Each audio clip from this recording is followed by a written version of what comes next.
Hi friends, I'm Tilak. You're watching Tech May Be Unique, and today we're just going to see how to enable the repost option on future on your Instagram post on your mobile phone. And if you're new to this channel, make sure to click on subscribe and below we just quickly move on to the video. So how to enable the repost feature on your Instagram post. So for an example, we just see the repost feature has been turned off. We just need to turn this on. Just do this following step on your Instagram account to turn the repost option on. So first, just click on your account. Then you just need to click on the three dot option on the top. Click on this. After clicking here, you just need to scroll down. You just need to find option called sharing and reuse.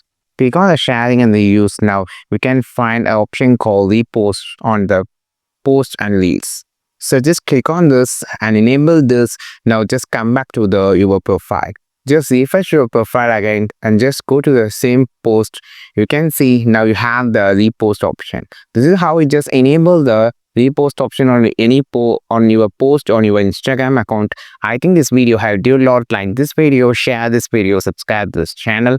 We will meet our next video with the super valuable content. This is Tilak signing off from Tech May Be Unique. Have a wonderful day.